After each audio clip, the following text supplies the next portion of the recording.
দর্শক, এই মুহূর্তে গোপালগঞ্জে যেতে চাই। সেখান থেকে দিনভর এই সংবাদ কভার করা আমাদের সহকর্মী আব্দুল্লাহ তুহিন রয়েছেন সেখানে, এবং তার মাধ্যমে সেখানকার সবশেষ পরিস্থিতিগুলো এই মুহূর্তে আপনাদেরকে জানাতে চাই। তুহিন, একটু বিস্তারিতই জানতে চাই যে কারফিউ তো শুরু হয়েছে, আপনি জানেন, এবং আপনার মাধ্যমে পুরো দর্শকই দেখছিল যমুনা টেলিভিশনে।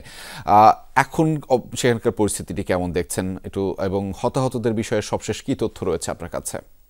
আমরা আসলে যেখানে রয়েছি আমাদের আনুষ্ঠানিকভাবে হতাহতের আনুষ্ঠানিক কোনো ঘোষণা আমাদের কাছে নেই, তবে ব্যাপক গুজব আছে 3 থেকে 4 জন বা অধিক এরকম।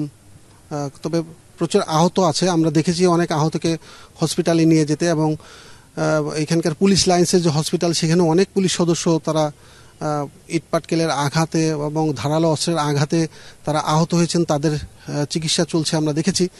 তবে এই মুহূর্তে যদি আমি বলি, শহরের পরিস্থিতি কিছুটা স্বাভাবিক হয়ে আসছে, যেটা 1 ঘন্টা আগেও ছিল না। এবং গোপালগঞ্জ টু ঢাকা মহাসড়কে যে দূরপাল্লা বাসগুলো আমরা কিছুক্ষণ আগের থেকে দেখছি যে সে বাসগুলো চলাচল শুরু হয়েছে।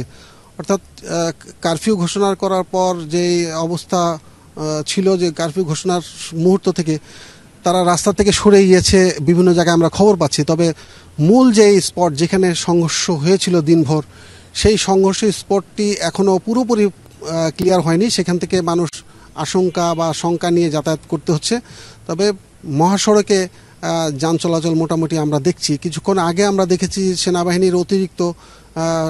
সেনাবাহিনীর বেশ কয়েকটি কনভয় এসছে, পুলিশের পক্ষ থেকে অতিরিক্ত ফোর্স এসে এখানে জয়েন করছে, তারাও টহলের প্রস্তুতি নিচ্ছে। এমনকি পুলিশের নিরাপত্তা, পুরো শহরের নিরাপত্তায় পুলিশ, সেনাবাহিনী সবাই কিছুক্ষণের ভিতরেই নিয়োজিত হচ্ছে বা কোনো কোনো জায়গায় হবে, এরকম প্রস্তুতি চলছে।